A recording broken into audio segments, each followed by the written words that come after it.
আসসালামু আলাইকুম ওয়া রাহমাতুল্লাহি ওয়া বারাকাতুহু। আজকে আমরা এই ভিডিওতে জানবো স্বপ্নে কলম দেখার ব্যাখ্যা কি, ইমাম ইবনে সিরিন তিনি কি জানিয়েছেন।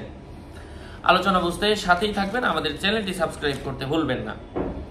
যদি কেউ স্বপ্নে কলম দেখে, তার হাতে একটি কলম বা দোয়াত আছে, এর তাবির হলো সে তার পেশার কারণে দারিদ্র মুক্ত থাকবে।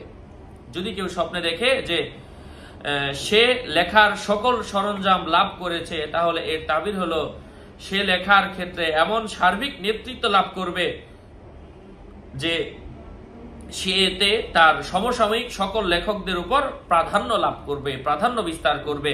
অনুরূপভাবে প্রত্যেক ওই ব্যক্তি যে স্বপ্নে দেখে যে তার পেশার সরঞ্জামাদি থেকে কোনো একটি সরঞ্জামাদির মাধ্যম সে লাভ করেছে, তাহলে এর তাবির হলো সে দারিদ্রতা থেকে মুক্তি পাবে। আর যদি স্বপ্নে দেখে যে সে একটি পরিমার্জিত স্বয়ং সম্পূর্ণ পেশা লাভ করেছে, তাহলে এর তাবির হলো সে এই পেশায় সার্বিক নেতৃত্ব লাভ করিবে। কেউ যদি স্বপ্নে দেখে যে ছুরি দ্বারা কলম কাটা, আর যে ছুরি দ্বারা কলম কাটা হয় তার স্বপ্নে দেখাটা এমন বিচক্ষণ দূরদর্শীকে বোঝায় যে ঈর্ষার পাত্র হয়।